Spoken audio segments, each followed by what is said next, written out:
So this is the first program that I show you. The actual program has the data section as well. So for the syntax, you can see the example from the full screen. You don't, when you write the assembly language of this file, you don't have to put any first line here. You just write like this. It is a code section. And the next one is data section. The two is slightly different because it's developed, I think, 5 or 10 years apart. Okay, and for the one who use Mac system, I will also I'm working on porting all the tools to MacBook. Probably will be finished this evening. The assignment after this, you don't have to run the simulator, so don't worry about that. Okay. So let's come back. The data section is just set the address and write the number you want. Right? If you just sequentially store in starting at this address, and then you end it with this .end. Okay.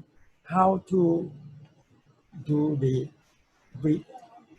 repetition in this GPU?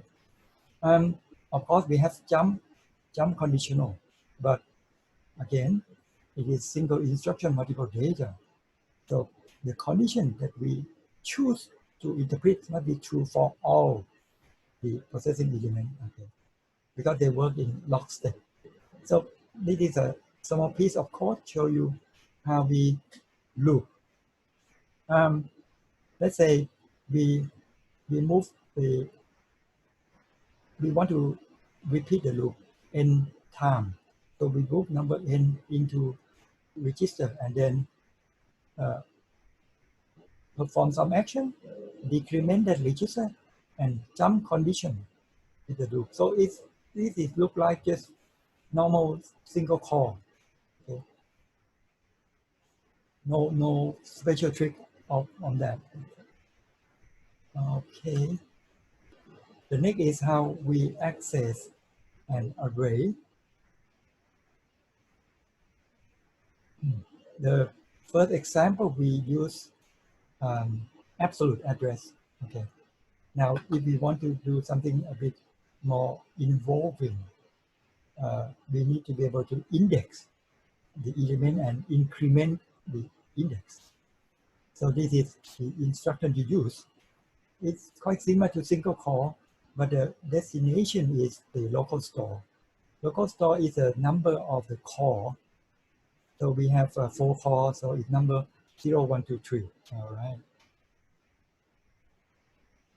Remember that it has to be serialized, so you can get one piece of the main memory at a time. Okay. Okay, so let's move to the last example. In the last example, we show you 2 ways to program it. And in the assignment, I asked you to do an easy way. Okay. In the homework, I asked you to do the difficult way. Okay. All right. We are most familiar with this kind of thing, which is sum all elements in an array which terminate by 0. Okay, so we get the array and check if it is not 0, then we sum it and increment the index. When it reaches 0, the result is in the sum. Okay. Okay, so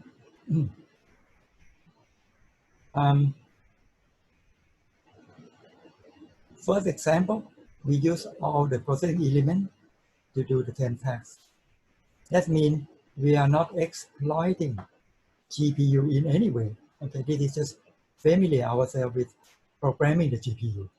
Okay, and again, I will just run this program. So I will stop presentation mode and go back to, I try to copy this program. Now with my proper keyboard, I can copy it and put it in the text file.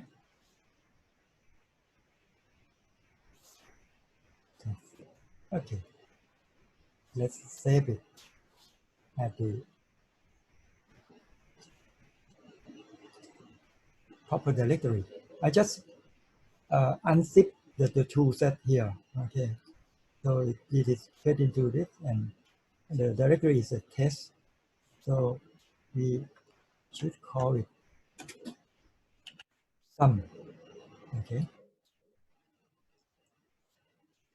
All right. Again, show you the command console. Assemble them. Input from sum.text to out.ok.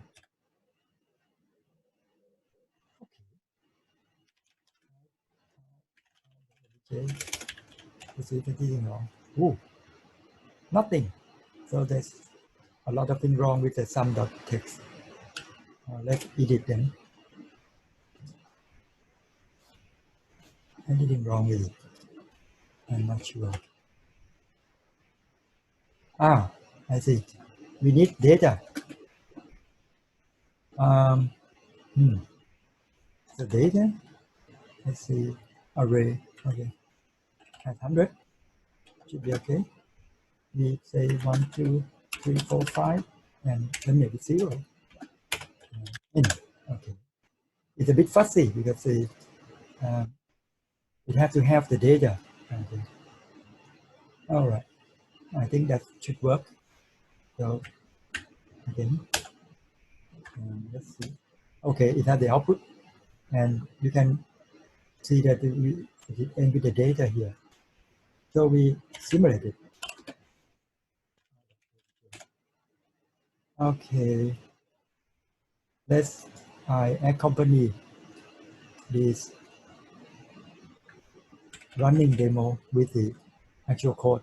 Okay. Whoop. So the first tree is just setting up the register. Okay. Clear, clear, clear. Exclusive all itself is just the result is 0. So it's clear tree register, and then move the base of the array, which is at 100, into register number 5. Okay. We use all the core, so it does not it appear in all processing element at once. Okay. And then we get the data to register number 0. Okay. Boom. All right. You can see that we get 1 here, and you can observe that it is sequential. So it gets just 1 data there. And the next one. We have to use all 4 core, although it seems nonsense, but remember that we have to jump, and at the jump we have to test for the value of the array that is 0, and all of the core have to give the same result. Okay, so we have to move data into our core, but the work that is done is not using the parallel of positive element. Okay, all right, and then we move the first element into the. Okay, you can see that we move into that, and then we add. If it's 0, then it jump out. Otherwise, it's add. Okay. So let's go all at once. Boom. Okay, and done. 100. Okay. I just wondering where the. Okay, we did not say where we did not store the result, but the result is in register number 1. So let's see register. Okay, so register number 1, the result is 15. So 1 plus 2 plus 3 plus 4 plus 5 is 15. So we get the correct result. This shows you how to use the tools and run a simple program. Okay, so it executes 56 instructions in 400 cycles. Okay, so let's go back to our presentation. Okay, so we continue from here. Okay, that's programming GPU in a simple way, but not using the strength of GPU at all. But it works, right? So the next one is using the strength of the GPU. Okay, how to use it? We divide the work between 4 cores, just like this.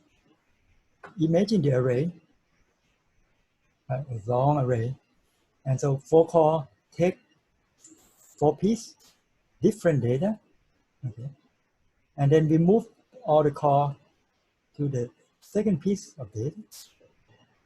4 at once, 4 at once, 4 at once. Okay, so we get all this. Each core, the P0 will have some 0, 4, 8. Core 1 will sum 1, 5, 9, etc. So we have the partial sum at the end, right? We call S0 to S3, and this is stored in the register of each processing element. And we have to do the final bit, which is a bit complicated. So you have to do summing all of these 4 pieces together. Okay, don't worry about this bit too much. We concentrate on the first bit. Okay. Okay, so this program shows how to use all the processing elements to compute on different pieces of data using the striping that we just explained. The first part of the code get the vector into all processing elements. So the first line set up the base address because we load from address 100. At the address 100 is store the number, which is the address of the vector that we want to sum. So it set that into the local store, and the local store get that into the register of every processing element. Next is the tricky part. We retrieve the initial index of that array into each processing element one by one. Okay. You have to remember that the index of each element will start with a different index. So they get a different piece of data. Once we get that, which we have to do it one by one because it's getting from the main memory to local store. It has to be done sequentially. Once we get all of that in the local store, then we load all at once into each processing element.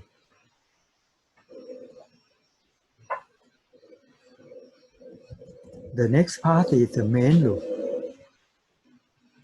In this program, I use one counter, and initially the counter is just 2 because we go through the loop just twice. As the length of the array is just 8, there are 8 elements. So one loop through this program, you get 4 elements. So 2 loops get all the elements. Each loop will load each processing element with one piece of data. They all, remember that they all load the different data, okay? And then get that into R3. Then each processing element sum their own data element. And the index now increased by 4 as the first processing element. The first index is 0, then next data element is index 5, no, index 4, and the core number 1, the first index is 1, and the next index is 5. Okay. And then we decrement the loop count and jump. Okay, now the difficult bit. Now that the partial sum is in all the register 4, okay, of each element, and then we use register 6 of, I think, of each element to sum this partial sum. So in the end, register 6 will contain the total sum. So we start with clearing them, okay, and we store partial sum to local storage and then broadcast it to the other, what do you call, broadcast this to register number 5 of all processing element. So we repeat the sum R4 into of each PE into R5 of all PE. Okay, so I put it this notation for you to see what is the action. So we add, right, and then we broadcast again to now the first call, second call, third call, fourth call, and do the same. So we sum up and we can store the result in 105. Okay. This bit may not be clear to you right now. You can go back and think about it. Okay. And this is how we store. First is the base address, and the second is the initial index 0, 1, 2, 3, and this one is a result. I think it's 106, right? 100, 101, 2, 3, 4, 5, 105. Okay, and the rest is the array of the AX. Actually, it should be padding by 0, but not important in this example. Okay, so that is how we can use all the processing element to process